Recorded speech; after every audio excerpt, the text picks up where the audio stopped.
Welcome to another presentation.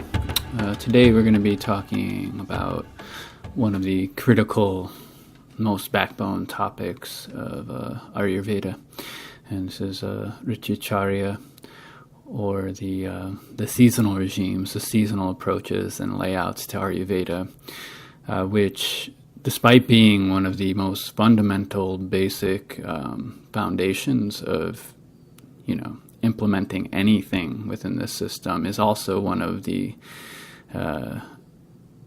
most often misunderstood or mistaught, mistapped into part of how it's been being presented a lot in the modern world, particularly in the West, not so much in India all the time. But we're going to get into some of the reasons for that, and even some of the people in the West who are turning on to the classical texts and whatnot are still there's still not a lot of in-depth work with this, and speaks to a lot more attention being needed in this area at local variations, which I'm not seeing anywhere, unfortunately. But we'll go through this and hopefully get you a good introduction to the topic and some things to think about as you go through seasonal regimes and looking at all these workshops available out there and whatnot. So the first thing we want to look at is understand there's fundamental causes of disease.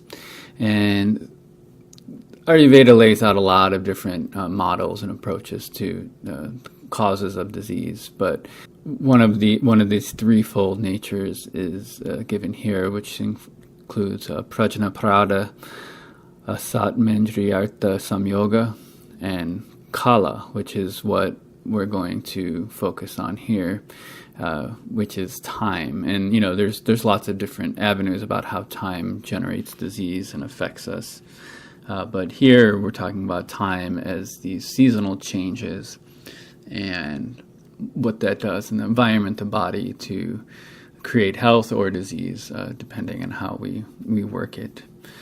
And all these diseases can be from this life, past life, or both can play an impact. A lot of times people come with problems, and they try all sorts of things. They see practitioners, doctors, specialists, but a lot of times there are Ayurveda recognizes karmic diseases, and to pick up on these you need some Jyotish background, which is why that's an indispensable tool for Ayurvedic practitioners, particularly if you're having stubborn diseases that don't seem to respond to anything. So that's one reason why Jyotish has been a very important tool in the Ayurvedic canon.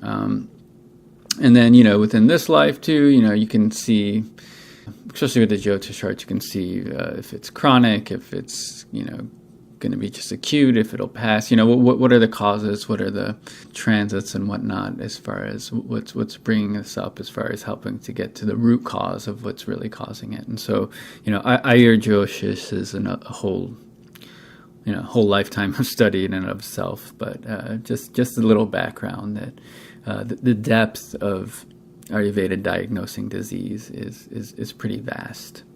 But for now, we're just going to focus on these cyclical changes in the seasons that are really foundational and important. So in order to understand this just a little bit, just a brief mention here on the Zodiacs. There is a sidereal zodiac, which has to do with visual stellar positions in the actual sky, as well as the tropical zodiac, which has to do with the movement of the sun. And there's a lot of debates on this as far as like how to use it in astrological portions, but if we do look at some of the original designations of the Rashis, especially in the Vedic system, and there's a lot of scholars who think it came from the Greeks, and this is just very poor scholarship, because there's been a lot of interchange between these cultures thousands and thousands of years. So while definitely the nakshatra based systems are kind of the core of all the ancient worlds, to say that the Rashis came from the Greeks is a little unfounded and uncritical. But nonetheless, even though we do see within the Vedic texts that the original Rashis had a lot to do with what are called adityas, or different manifestations of the sun in these different signs, or I mean, the sun's helping create the signs, but I don't want to get too into the Jyotish here. But they have a lot of connotations with the seasons. However, these seasons only hold for the different hemispheres. So, while it's winter up here, it's summer in the southern hemisphere, for example. So even a seasonally based tropical zodiac can't really be used for astrology, especially in the Eastern system, because it's those signs only hold true, so to speak, for only one half of the world. So we place those into the most of the ancient calculations. We take that and you use that to figure out the sidereal positions of the stars, which represents that higher truth, that higher order, which is used for predicting human lives and karma and deeper aspects of the human being. But while the tropical zodiac is going to be seen for weather patterns and changes and things like this that we're looking at for Ayurveda. And it's also important to keep a note too that what I'm presenting here will be flipped for the southern hemisphere. So this is another important point to bring out, just to touch on the zodiacs here, which we talk about a little in our Jyotish lessons, and I'll hopefully look at this in a deeper manner sometime soon, as well as just a general video. But just a basic introduction there. The seasons are really formed by this movement of the sun, and this distinction between the sun and the moon are really the basis of all the Vedic knowledge. It all kind of stems out of this, and I've talked about this a little bit in our introductory videos, so you can see that if you want. But whether we're talking Hatha Yoga, Ayurveda, Jyotish, this dynamic of the sun and the moon is the basis of it. So within the seasonal basis, this has to do with the Uttarayana and the Dakshinayana. We see that the time period from winter solstice to summer solstice is a time that's considered to be dominated by the sun. And it's during this time that the sun increases in strength.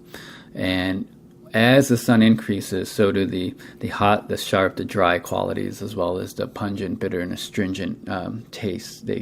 They're considered to be on the increase in general during this time, as if we want to just look at the big picture of how the seasonal regimes are happening. And then after that, the sun slowly decreases in its power. The days get longer, and more moisture can return to the earth. And so it's during this time that it's seen, ancient texts talk about it as a moon dominant time. It's a time where it's more cold, moist, soft, and then the sweet, sour, and salty tastes also increase. So and how we use these tastes and qualities, it all gets a little more specific as we break down the seasons. Okay, so and we'll talk about some of those details. But in general, we can see this waxing and kind of waning. And these cycles hold true no matter where you are in the hemisphere that you reside. So, and remember, once again, to flip for the southern hemisphere, which I won't keep reminding you. Just remember that. I'm just going to talk based on the northern hemisphere here. But it's important to recognize that these broad atmospheric strokes are true for the whole northern hemisphere as the seasons change, and they're going to have an effect. And they also have an effect on how, as we subdivide, we'll get into, there's actually 6 seasons that the Vedics have subdivided into. It still has an effect on that level too. So you're going to see a lot of modern, especially in the West, people kind of adapting this in a 4-season model or 3-season model, which does have some basis in the Vedic text, but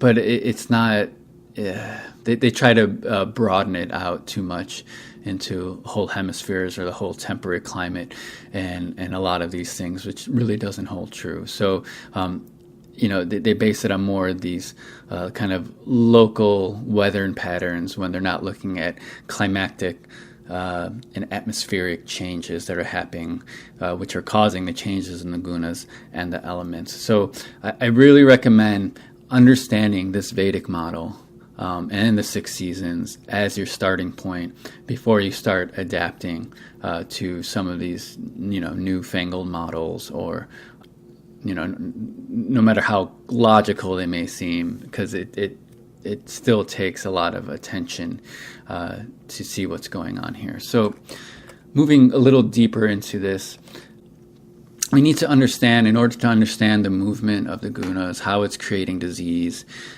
or health, so to speak, we need to understand the general pathological manifestation as it's outlined in Ayurveda. So we understand that the doshas undergo different cycles in how they create disease, and it's called samprapti.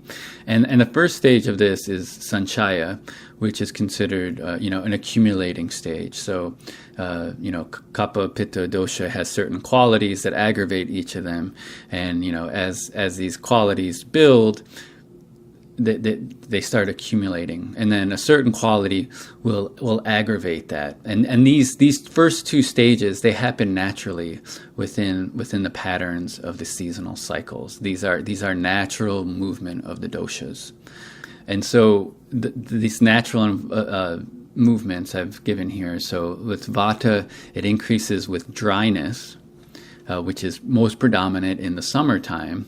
It aggravates with cool, which happens, more in the late summer, and then it gets pacified with heat, which is seen to come more in autumn and these Indian summer kind of things, which actually happen in a lot of environments, even in North America.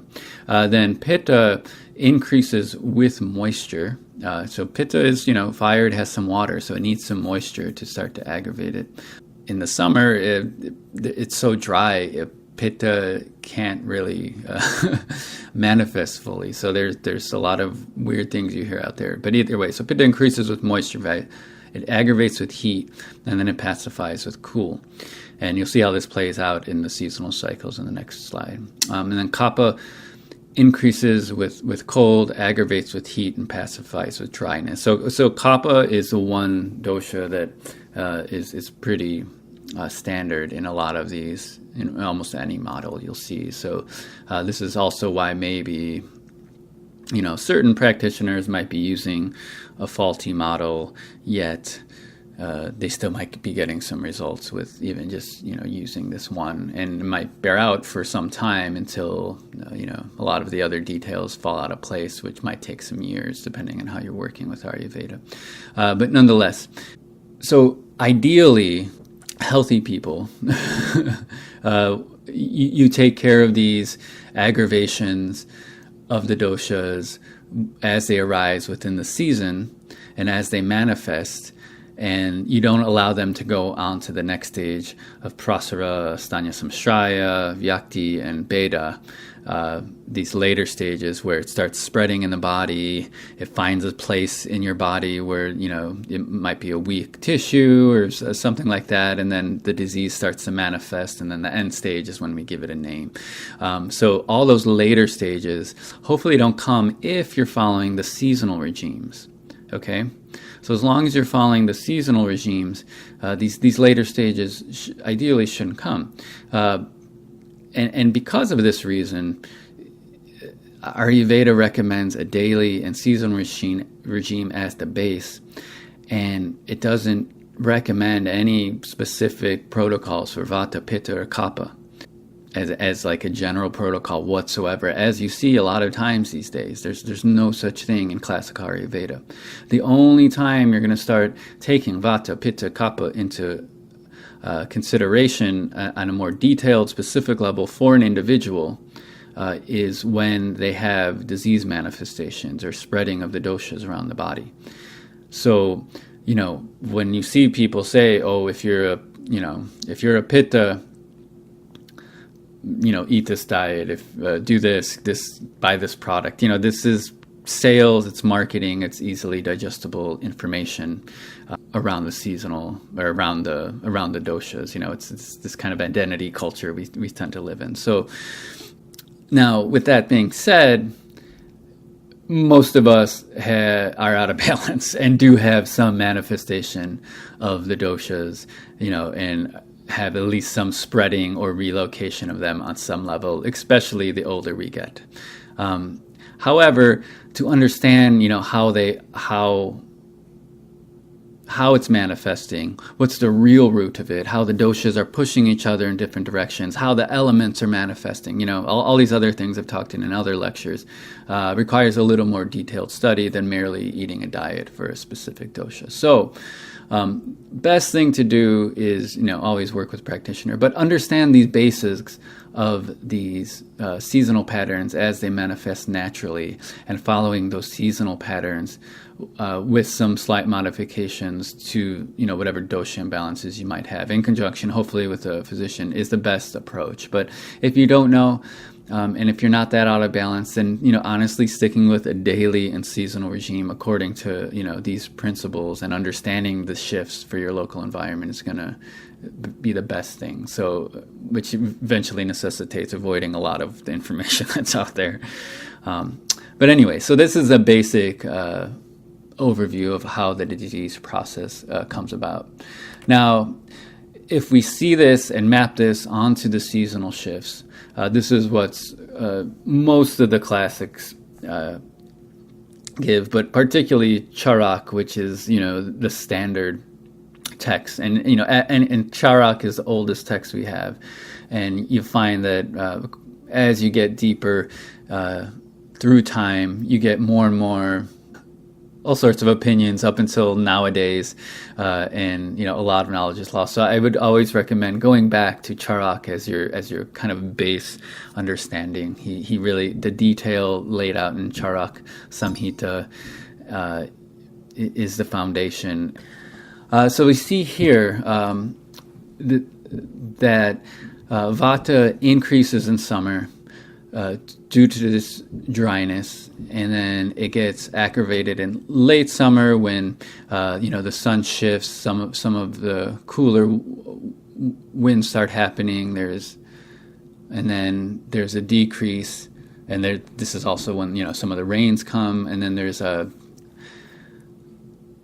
decrease in autumn when it gets hotter in India. And so in India, you're going to see these shifts happen in a much more drastic fashion. But that doesn't mean that these shifts aren't happening in other places. And you have to pay attention to them and see, there is some modification for local variations, but you still have to see how they're happening. So, for example, where I live in Northern California, this model fits quite perfectly. There definitely is a complete dryness in the summer. The hills get scorched, they dry out, and then right around late summer, you can notice right around when the sun starts shifting at the summer solstice, there's winds start picking up. It does cool off quite a bit. There's not monsoons, but moisture starts to return in the atmosphere. Clouds start coming back. It's a mild environment we live in, so it's not going to be a monsoon, but there's still a shift. And then in autumn, we get an Indian summer. It's usually the hottest time of the year here. And I live in the Bay Area, and even here we have microclimates. But in general, this happens on a pattern. So, so it's just something to see how it plays out in your own locale. And once again, it's not intense. It's not, but it's still there. And because it's not intense, then our diets can shift a little more. So we don't have to change the diet as drastically as some other climates, such as if you're living in Chicago, for example, where in the winters you need to eat a heavy diet in order to build up your body enough to make it through those winters. Whereas here, that shift in heavy light diet and so forth through the seasons won't be as much. So just some general ideas to see how this is working. With Pitta, once again, we see late summer as the clouds form, or if it's a monsoon, that increase comes with the increased moisture. It allows Pitta to accumulate. In autumn, when that kind of moves away and there's a little more heat, it gets aggravated, and it decreases in winter with the cool, which follows the path of the gunas of Pitta and how it increases and decreases. And then Kapha increases in late winter, aggravates in spring when we see the heat come up, and summer, once again, the dryness, the heat, it pacifies Kapha. Couple things to notice here in this model. Nothing gets aggravated in the summer. Even though some things are increasing and decreasing, there's still quite a bit of Kapha left from the spring season, which protects the body some from anything going really awry, unless you're taking a lot of bitter herbs because you think Pitta's out of balance in the summer, or something of this nature, or any number of things you might be doing. So